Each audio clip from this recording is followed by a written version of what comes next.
Hi, this is James from Tabletop Gaming Guild, and today we're going to take a look at my top 10 Halloween games. Now, keep in mind these are the games that I feel have a Halloween theme to them. So, without further ado, let's go ahead and go over my number 10. My number 10 game is Disney Villainous.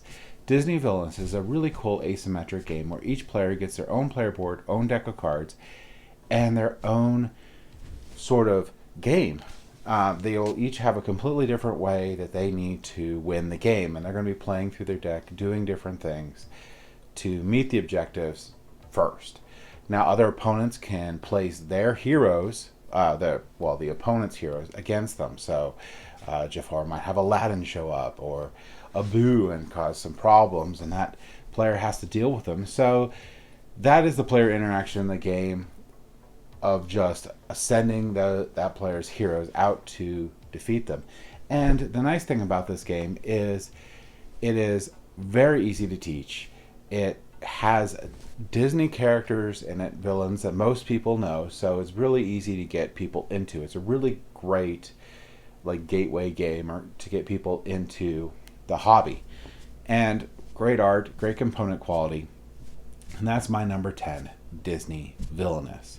My number 9 is a game that I feel that needs to have the right play group to play with, and if you have that, this game can really shine, and that's Gloom the card game. In Gloom the card game, you're trying to make your family members die, or basically your entire family, and you're having sad events happen to them to cause negative modifiers to bring them down to enough that they will perish. So it's a very morbid theme. However, your other opponents are trying to have happy things happen to them, so it brings them their spirits up and gives them that will to live. So the fun part of this game is when people will create a story. So they will tell a story as they go. So when they play that, they'll start making a story about their family, and then once they play cards, they'll have an ongoing story or narrative throughout the game for their family. And then when players play good cards on it, they build on top of that. So that makes the game really, really fun. And they have really cool translucent cards that sort of build on top of each other. Really, really cool idea. Really cool components to this one also. And that is my number 9, Gloom. Now, my number 8 is a very, very difficult game that I have never won. And some people say you can't win it. There's people out there that said they have. And I have the feeling every time I play it that, maybe I could. But never had it. Never have. And that is Ghost Stories. Ghost Stories is a game where you're cooperatively trying to defend the pagoda, I believe, from ghosts and ghouls coming in and that are attacking.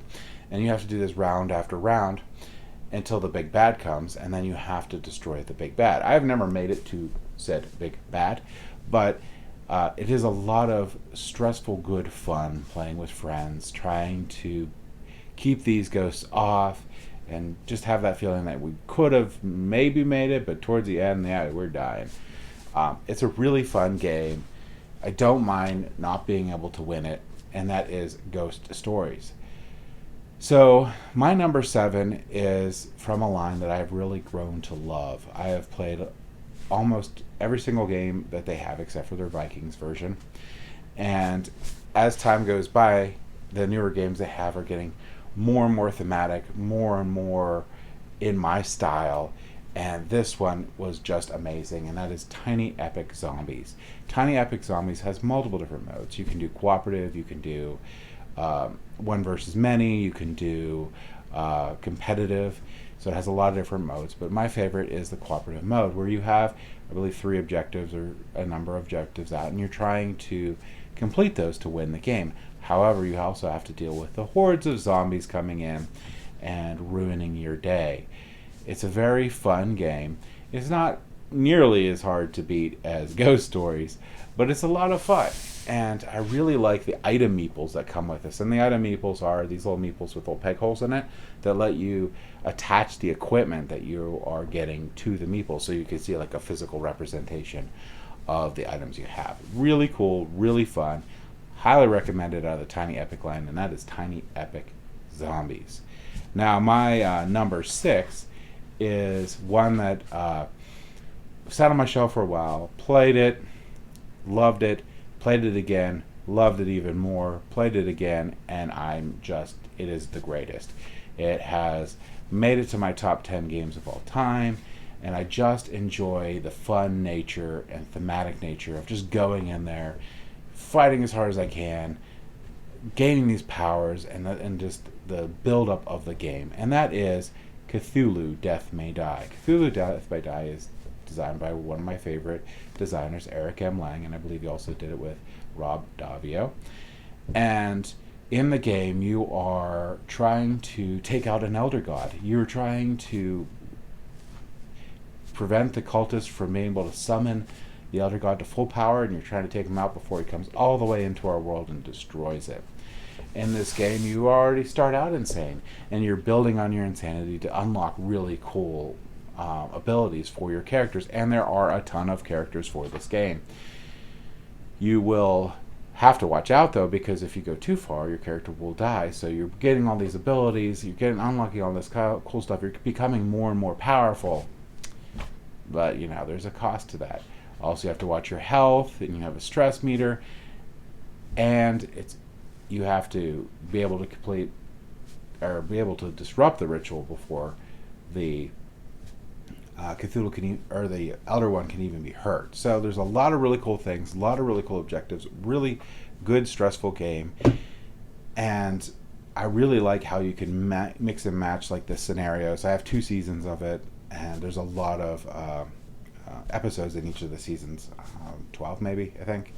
And then you have the Elder Gods, and you can mix and match the Elder Gods with the chapters. So if you want to go back and introduce new people to that first chapter, which you should always play with the Cthulhu one, but if you want to introduce new people to it, you could always swap in a different Elder God to give yourself a different feel while you're playing the game.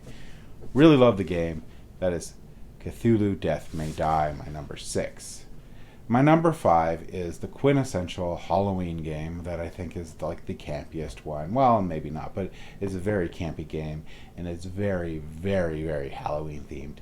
And that is Betrayal House on the Hill. Betrayal House on the Hill, you're going to be going through a haunted mansion. Well, maybe. And halfway through, the haunt's going to happen, and something crazy is going to cause a twist. One of your comrades might become an enemy. Multiple might become enemies, and you have to escape the mansion. Really, really great game. Really fun to play in the Halloween time.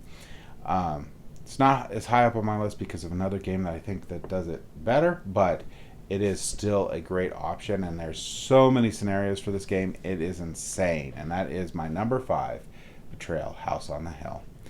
My number 4 is a game that really, really like.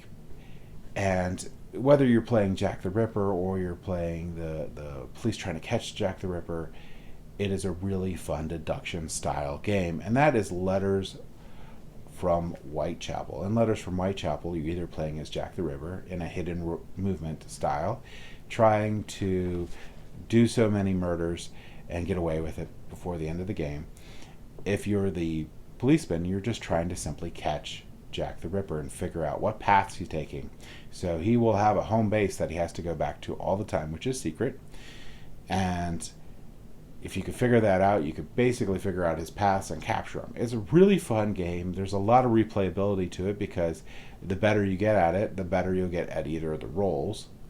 So the more intense the games become, and that is that is Letters from Whitechapel. My number 3 is one of the games that I have a lot of nostalgia for, and is definitely very Halloween themed, and that is Fury of Dracula. Now, Fury of Dracula is another game where you're going to have one versus many. In this game, you're going to have Dracula doing the hidden movement, and you're going to have the hunters trying to find where Dracula is before time runs out.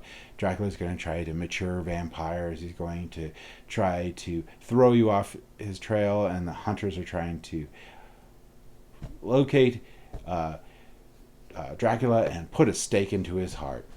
Really fun game. Very, very stressful on either players. Feels like Dracula, you feel super strong, but like you gotta stay away from these hunters. And the hunters are like, I can't find Dracula. Meanwhile, Dracula is just right there and sweating. So, really fun game. You could probably, I mean, I might, letters from Whitechapel might swap places with Fury from Dracula in the future. It's just that nostalgic, probably keeping it lower on my list. But that is Fury of Dracula, which I think has 3 editions now.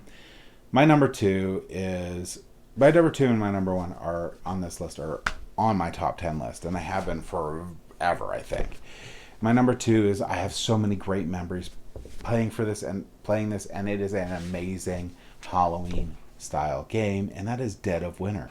In Dead of Winter, you're going to be collectively trying to defend your colony from the hordes of zombies coming in and attacking round after round. You have to keep your morale up. You have to keep your food supplies up. You have to deal with crises.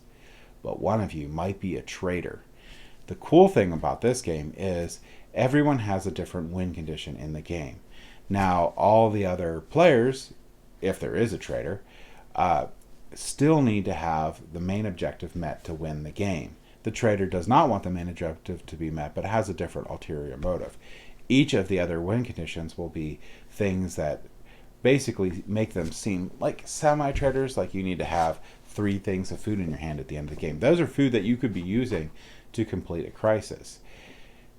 And the traitor has to balance out the traitor a little bit. The traitor never, ever, ever wants to be caught, because if the traitor's caught, they become exiled, and it's near impossible to win exiled. You could, but it's really, really hard.